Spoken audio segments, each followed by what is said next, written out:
Assalamu alaikum students, I am Faiza Fahim. I am your maths teacher class 9th. Students, आज इस lecture में हम new exercise start करने जा रहे हैं, एक्सरसाइज 4.3। इसमें हमारे पास न्यू कॉन्सेप्ट है जिसका नाम है सर्ड। सर्ड की फर्दर डिटेल के लिए चलते हैं वाइट बोर्ड की तरफ। स्टूडेंट्स, सर्ड्स को पढ़ने से पहले हम कुछ टर्मिनोलॉजीज़ को रिवाइज कर लेते हैं। हमने एक रेडिकल और रेडिकेंड की टर्मिनोलॉजी जो है वो डिस्कस की थी। हम ले लेते हैं nth रूट ऑफ a। यहाँ पर हमने हमारा स्क्वायर रूट है, इसको हम कहते हैं रेडिकल। ये हम डिफरेंट कलर से कर लेते हैं। इसको हम कहते हैं रेडिकल। ये जो हमारा रूट है इसको हम कहते हैं रेडिकल। जो रूट के नीचे होता है उसको कहते हैं रेडिकेंड और बेस। और ये जो बाहर n है ये हम कहते हैं ऑर्डर ऑफ इंडेक्स। ये हमने डिस्कस किया था अपने सेकेंड यूनिट में। तो स्टूडेंट्स, यहाँ पर अगर आपको पता चल गया है कि a जो है वो रेडिकेंड या बेस होती है, इस स्क्वायर रूट को रेडिकल कहते हैं। अगर आप इन टर्मिनोलॉजी के बारे में सीख जाएंगे तो आपको सर्ड को सीखना आसान होगा। यहाँ पे जो n है ये ऑर्डर ऑफ इंडेक्स है। फॉर एग्जांपल यहाँ पर मैं अगर लिखती हूँ 3, तो ये 3 क्या है, ये ऑर्डर है और रूट को शो करता है, इसको रूट भी कहते हैं। तो यहाँ पर स्टूडेंट्स अब सर्ड्स की तरफ चलते हैं। अगर हमारे पास सर्ड की दो डेफिनेशंस हैं, दोनों डेफिनेशन सेम हैं, सिर्फ यहाँ पर टर्मिनोलॉजीज जो है वो डिफरेंट यूज़ की गई हैं, यानी कि उनके जो नेम है वो डिफरेंट यूज़ किए गए हैं। फॉर एग्जांपल एक डेफिनेशन है an irrational root of positive rational number. इससे पहले आपको इरेशनल नंबर और रेशनल नंबर्स का भी पता होना चाहिए। इरेशनल नंबर्स रियल नंबर्स की दोनों टाइप्स हैं। हमारे जो रियल नंबर हैं उनकी दो टाइप्स हैं, रेशनल नंबर और इरेशनल नंबर। रेशनल नंबर्स हमने कहा था कि तमाम ऐसे नंबर जो p/q की फॉर्म में लिख सकते हैं उसे हमने रेशनल नंबर कहा था। और तमाम इंटीजर्स जो थे वो रेशनल नंबर्स थे, क्योंकि हम तमाम नंबर्स को जो है वो p/q की फॉर्म में लिख सकते हैं। तो तमाम इंटीजर्स हमारे रेशनल नंबर में आते थे, नेगेटिव पॉजिटिव तमाम जो थे। तो यहाँ पे स्टूडेंट्स इरेशनल नंबर तो हम हमारे p/q की फॉर्म में है, यानी तमाम पॉजिटिव, नेगेटिव और जीरो जो नंबर हैं रेशनल नंबर्स हैं। जो इरेशनल नंबर थे जो p/q की फॉर्म में हम नहीं लिख सकते थे, या हम ये कह सकते हैं पाई जैसे हमारे पास स्पेशल नंबर है e, और स्क्वायर रूट के अंदर तमाम प्राइम नंबर्स को जिनका हम स्क्वायर नहीं फाइंड कर सकते थे, इनको हमने इरेशनल नंबर कहा था। जैसे स्क्वायर रूट के अंदर है 10, तो ये पूरा हमारा इरेशनल नंबर है, जबकि स्क्वायर रूट के अंदर जो नंबर हैं वो तो रेशनल है, लेकिन पूरा अगर स्क्वायर रूट 2 देखें तो वो इरेशनल नंबर है। तो आपको डेफिनेशन से पहले, सर्ड्स की डेफिनेशन से पहले उसके अंदर यूज़ होने वाली तमाम टर्मिनोलॉजीज़ का पता होना चाहिए। तो यहाँ पे स्टूडेंट्स जो लिखा हुआ है एन इरेशनल रूट, रूट कहते हैं, ये जो स्क्वायर रूट है इसको यहाँ पे यूज़ कर रहे हैं। An irrational root of positive rational number, यानी कि यहाँ पर अगर मैं इस तरह से लिखूँ 2 और बाहर ये रूट है, तो ये क्या है, इरेशनल रूट है एक रेशनल नंबर की। इस कॉल्ड अ सर्ड, ये एक सर्ड है। इसको हम फर्दर डिटेल में भी समझ लेते हैं। यहाँ पर इसकी कोर डेफिनेशन में जो टर्म्स यूज हुई हैं वो है एन इरेशनल रेडिकल। यहाँ पे था इरेशनल रूट, तो रूट को हमने भी डिस्कस किया, क्या कहते हैं, रेडिकल। तो यहाँ पर ये बुक की डेफिनेशन है आपकी, ये जो सेकंड वाली है ये बुक की डेफिनेशन है। इसमें एन इरेशनल रेडिकल, यहाँ रूट की जगह मैंने लिख दिया रेडिकल विथ रेशनल रेडिकेंड। यहाँ जो रेडिकेंड है वो क्या है, पॉजिटिव रेशनल नंबर को शो कर रहा है। रेडिकेंड कहते हैं बेस को, जो मैंने यहाँ पर शो की है, रेडिकेंड बेस को कहते हैं। तो यहाँ रेशनल नंबर जो है, जो बेस होगी वो रेशनल नंबर होगी, तो उसको हम कहेंगे सर्ड। ये मैंने जो दो डेफिनेशंस हैं, आप इनमें से कोई सी भी डेफिनेशन यूज़ कर सकते हैं। इसको हम समझने के लिए लेते हैं हमारे पास एक जनरल फॉर्म में, ये square root nth root of a है। ये a क्या है, एक रेशनल नंबर है। यहाँ पे जो मैंने टर्मिनोलॉजीज आपको एग्जांपल ली थी, यहाँ पर स्क्वायर रूट a की जो रूट था n, ये मैंने आपको रेडिकल, रेडिकेंड, बेस और ऑर्डर ऑफ द इंडेक्स समझाने के लिए ली थी। यहाँ पर हम इसे समझ रहे हैं एज अ सर्ड। सर्ड में हमने क्या देखना है कि हमारे पास जो बेस है, जो रेडिकेंड है, वो क्या होना चाहिए, वो रेशनल होना चाहिए। जो n है वो हमारे पास सर्ड के ऑर्डर को शो करेगी। यहाँ पर ये ऑर्डर ऑफ सर्ड है। अगर हमारे पास बेस जो है, जो रेडिकेंड है, वो रेशनल हो, ये जो यहाँ पे लिखा हुआ है रेशनल हो, और उसके ऊपर स्क्वायर रूट हो, तो जो हमारे पास अगर रिजल्ट जो है वो इरेशनल आ जाए तो उसको हम कहते हैं सर्ड। जैसे कि अभी एग्जांपल्स देखेंगे हम, स्क्वायर रूट 3 जो अगर हम सॉल्व नहीं कर सकते हैं, हम 3 का स्क्वायर नहीं ले सकते हैं, जबकि 3 तो एक रैशनल नंबर है। तो सर्ड की कंडीशन के मुताबिक 3 को रैशनल नंबर होना चाहिए और पूरा जो स्क्वायर रूट 3 लें तो वो इरेशनल नंबर आए। तो यहाँ जो अगर पूरा हम स्क्वायर रूट 3 लें तो वो एक इरेशनल नंबर ही है। तो इट मीन्स कि स्क्वायर रूट 3 एक सर्ड है। इसी तरह से स्क्वायर रूट 7 और उसकी बाहर ऑर्डर है 3। 7 एक रैशनल नंबर है, ये एक रैशनल नंबर है, जबकि स्क्वायर रूट पूरा अगर 7 का लें तो वो एक इरेशनल नंबर है। तो हम कह सकते हैं, और यहाँ पे इसका क्यूब रूट है, अगर आप क्यूब रूट भी लेते हैं यानी ये लिखा हुआ है 7 की पावर 1/3, तो ये भी हमारे पास एक इरेशनल नंबर ही है, इसको हम सॉल्व नहीं कर सकते हैं। तो ये हमारा पूरा जो नंबर है square root cube root of 7 जो है वो इरेशनल है। इट मीन्स कि ये एक सर्ड है। इसी तरह से जो हमारे पास स्क्वायर रूट के अंदर 10 है, रेडिकेंड जो हमारे पास वो रेशनल है। 10 क्या है? रेडिकेंड है। और बाहर अगर हम इसका पूरा स्क्वायर रूट लें इस रेशनल रेडिकेंड का 4 के साथ, यानी कि 10 पावर 1/4 लें, तो हम इसको सॉल्व नहीं कर सकते हैं। सर्ड की डेफिनेशन एक बार फिर से देख लेते हैं। सर्ड की डेफिनेशन में हमने कहा था an irrational root of positive rational number, यानी रेशनल नंबर तो पॉजिटिव हो और उसका रूट जो आए, आंसर आए वो इरेशनल रूट आ जाए, तो उसको हमने सर्ड कहा है। या इरेशनल रेडिकल जो है रेशनल रेडिकेंड के साथ हो तो उसको सर्ड कहते हैं। इसके अब हम जो हमारे पास हमने नॉट सर्ड में एग्जांपल्स लिखी हैं वो क्यों लिखी हैं सर्ड नहीं है, हालांकि यहाँ पे तो स्क्वायर रूट है। आपने स्क्वायर रूट को देख के फौरन नहीं कह देना है कि ये सर्ड है, जबकि हमारे पास अंदर 4 जो है वो क्या है? रैशनल नंबर है। ये बात तो ठीक है सर्ड के लिए कि रेडिकेंड को रैशनल होना चाहिए, तो ये रेडिकेंड जो है, ये बेस जो है, ये रैशनल है। लेकिन अगर आप पूरा स्क्वायर रूट लें इस रैशनल नंबर 4 का तो वो आता है 2, यानी कि इसका स्क्वायर रूट 4 का 2 होता है और ये सोल्व हो जाता है। तो ये हमारे पास 2 तो इरेशनल नंबर नहीं है, 2 तो रैशनल नंबर है। तो इट मीन्स कि स्क्वायर रूट 4 जो है वो हमारे पास इरेशनल नंबर नहीं देता है, तो ये एक सर्ड नहीं है। इसी तरह से स्क्वायर रूट के अंदर 1/4 है। 1/4 एक रैशनल नंबर है, ये क्या है? एक रैशनल नंबर है। और सर्ड की कंडीशन के मुताबिक अंदर रेडिकेंड को रैशनल होना चाहिए, वो कंडीशन तो फुलफिल है और जो बेस है वो रैशनल है। लेकिन अब अगर हम स्क्वायर रूट लें इस रैशनल नंबर का यानी 1/4 का, तो वो आता है 1/2, क्योंकि 1/4 को हम लिख सकते हैं 2 का स्क्वायर।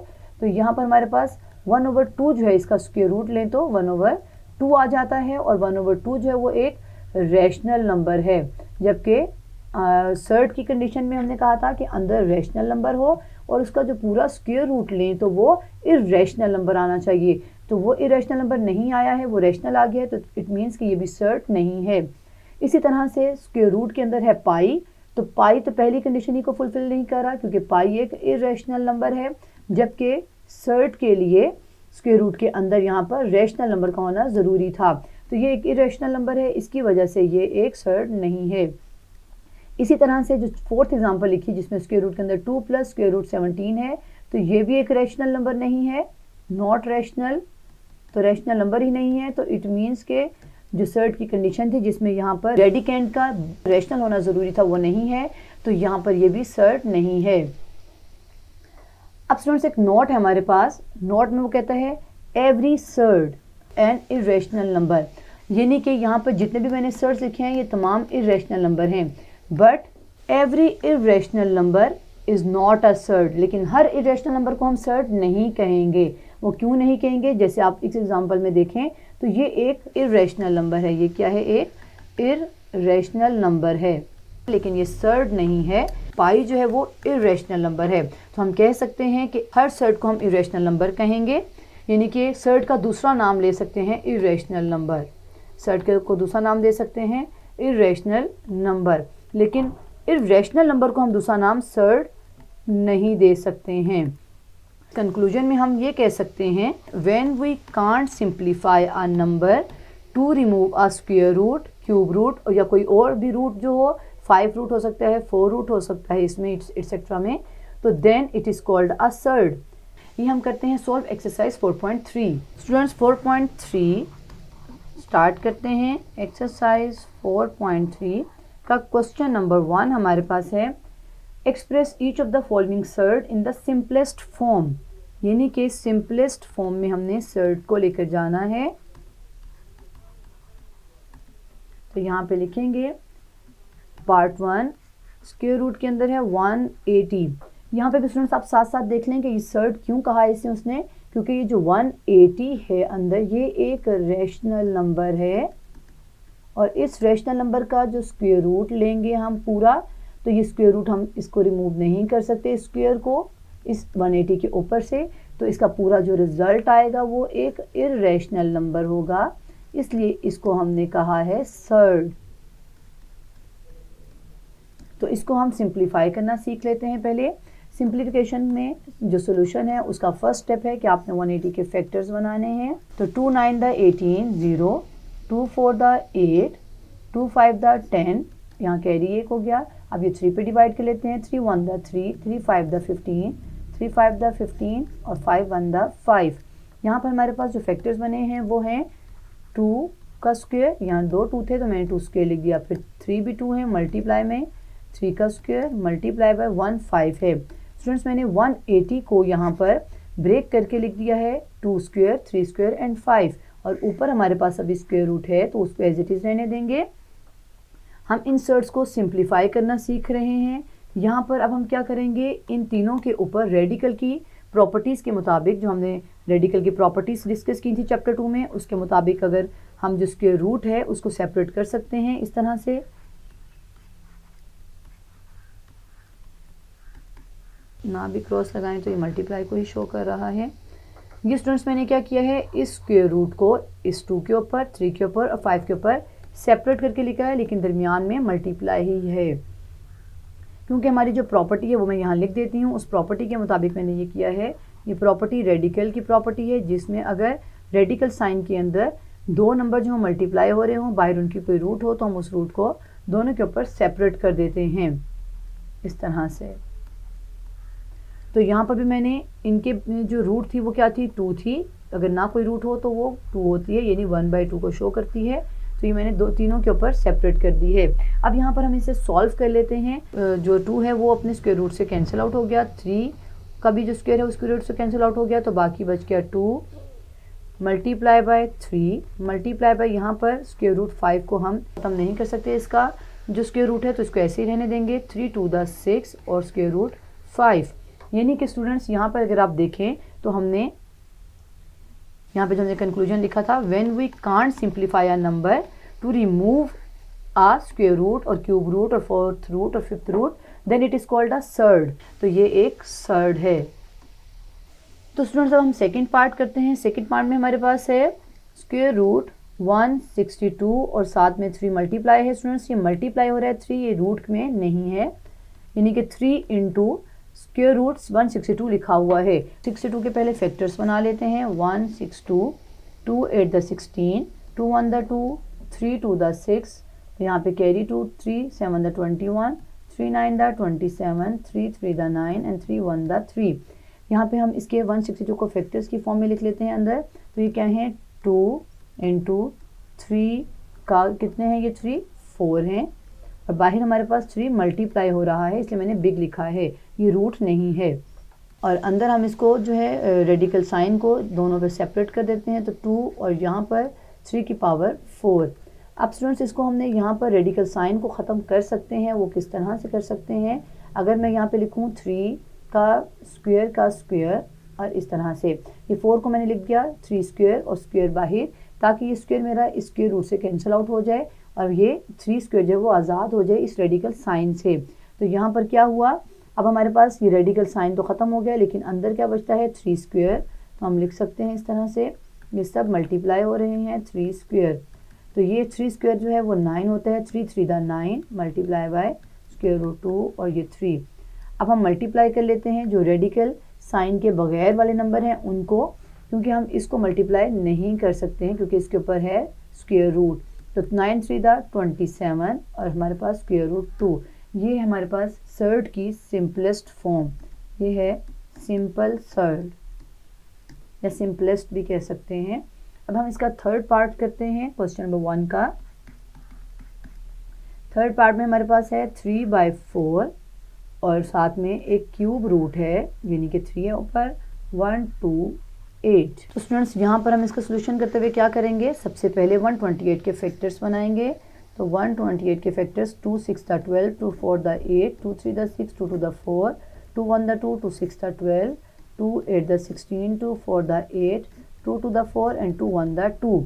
यहाँ पर हम लिखेंगे 3/4 और अपने क्यूब रूट के अंदर लिखेंगे, ये स्क्वायर रूट नहीं है, क्यूब है क्योंकि बाहर 3 है। 1 2 3 4 5 6 7 हमारे पास कितने हैं यहाँ पर 2 7 हैं क्योंकि बाहर क्यूब रूट है, तो उसको देखते हुए मैं 2 की पावर 3, ये 1 2 3 इनकी मैंने लिख दी 2 की पावर 3। नेक्स्ट वाले 2 जो हैं उनको भी लिख दूंगी 2 की पावर 3, बाकी एक 2 बचा वो यहाँ पे लिख दिया। ये मैंने स्टूडेंट्स इसलिए लिखा है क्योंकि बाहर क्योंकि क्यूब रूट है और वो क्यूब रूट से कैंसिल आउट हो सकती है अंदर क्यूब पावर से, तो मैं इसको लिखते हैं 3/4 और यहाँ पर ब्रैकेट शो कर लेते हैं और अंदर हम करते हैं अपने रूट को सेपरेट 3 3।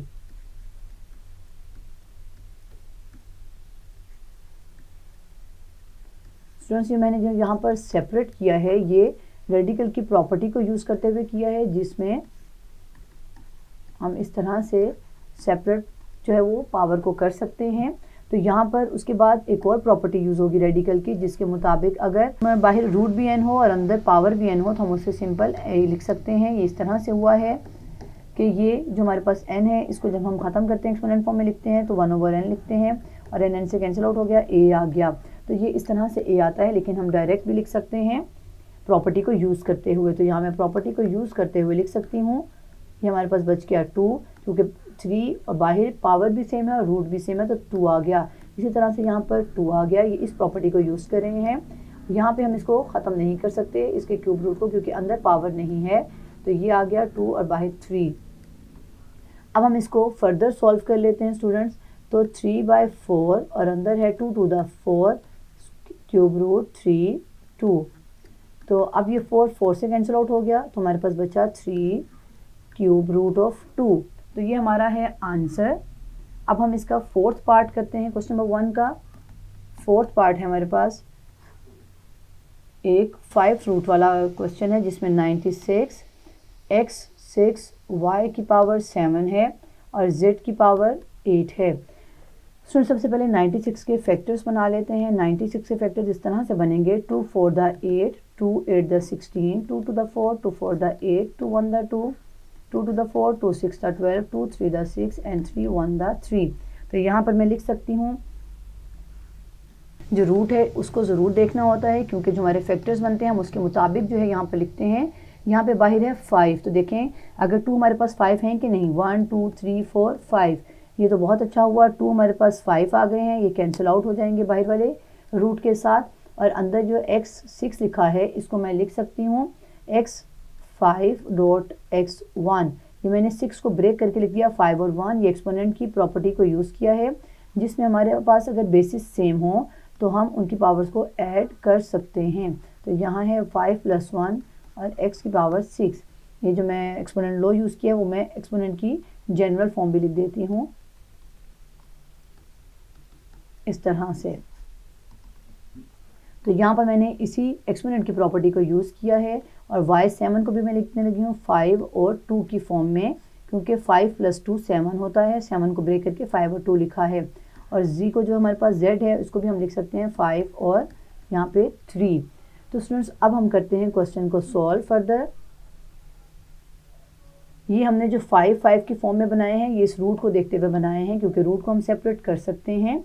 अब मैं यहाँ पर अभी अंदर ही 5th रूट के अंदर ही जो है इनको रीअरेंज करने लगी हूँ। 5 वाली टर्म्स को एक साथ में लिखने लगी हूँ। x की पावर 5, y की पावर 5 एंड z की पावर 5 मल्टीप्लाई करके बाकी जो हमारे पास हैं उनको एक साइड पे कर लेते हैं, x y² और z³ और बाहर है 5। अब स्टूडेंट्स इसके ऊपर और इसके ऊपर हम जो है सेपरेट कर लेते हैं प्रॉपर्टी को यूज़ करते हुए x5 y5 और z5 और बाहर भी 5 है, x y² z³ और बाहर 5। ये मैंने रेडिकल की जो प्रॉपर्टी यूज़ की है उसमें हमारे पास हम नंबर्स के ऊपर जो है पावर्स को सेपरेट कर देते हैं। ये रियल नंबर्स है हमारे पास अंदर a b। अब यहाँ पर फर्दर जो है स्टूडेंट्स हम इसके रेडिकल साइन को सेपरेट कर देते हैं। आप डायरेक्ट भी ऊपर यहाँ पे भी इस स्टेप पे भी रेडिकल साइन को सेपरेट कर सकते थे। 5 5, x की पावर अंदर 5, बाहर भी 5। ये दरमियान में सेंटर में मल्टीप्लाई लगा लें आसानी के लिए, वैसे अगर ना भी साइन लगाएं तो मल्टीप्लाई ही होता है, मल्टीप्लाई बाय z की पावर 5 और बाहर 5। ये मैंने क्या किया स्टूडेंट्स, 2 की पावर 5 जो उसके ऊपर उसका रूट लैदा कर दिया है, x की पावर 5 पे रूट सेपरेट, y पे सेपरेट और z पे सेपरेट कर दिया है, मल्टीप्लाई। अब यहाँ पर हम जो है वो सेपरेट नहीं करेंगे, यहाँ पर हम ऐसे ही रहने देते हैं अभी से। तो यहाँ हम लिखते हैं हमारे क्वेश्चन में, ठीक है स्टूडेंट्स, हमारे क्वेश्चन में अगर आप देखें तो हम एक चीज़ मिसिंग कर रहे हैं, वो है नंबर 3, जिसको हमने यहाँ पर कोई प्लेस में नहीं रखा है। तो यहाँ पर आप मल्टीप्लाई की फॉर्म में 3 को रख लें अब, क्योंकि यहाँ पर जब हमने फैक्टर्स बनाए थे 96 के तो 2 को तो हमने 5 टाइम्स लिख दिया था, लेकिन 3 मिसिंग कर दिया, तो 3 मैंने यहाँ लिख दिया मल्टीप्लाई में, जो कि हमारे तमाम स्टेप्स में साथ ही जा रहा है। तो यहाँ पर इसको यहाँ लिख देते हैं। अब यहाँ पर आ गया 3xy² z³ और बाहर है 5। यहाँ पर ये 2 सिंपल रह जाएगा, ये x रह जाएगा, क्योंकि रेडिकल की जो प्रॉपर्टी है उसके मुताबिक अगर हमारे पास पावर और रूट सेम हो तो हम सिंपल नंबर लिख लेते हैं। तो यहाँ पर x y z मल्टीप्लाई में हमारे पास 3xy² z³ है और बाहर है 5।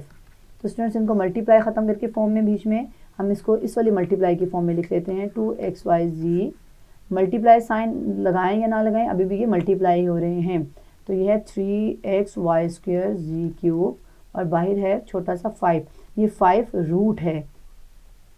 तो ये हमारा है आंसर, क्वेश्चन नंबर 1 कंप्लीट हो गया है। स्टूडेंट्स, आज इस लेक्चर में हमने सीखा कि सर्ट क्या होता है। सर्ट एक इर्रेशनल रेडिकल है विद द रेशनल रेडिकेंड, उसको हमने सर्ट कहा, और इससे रिलेटेड हमने एक्सरसाइज 4.3 के क्वेश्चन नंबर 1 को सॉल्व किया और सर्ट्स को सिंप्लीफाई किया।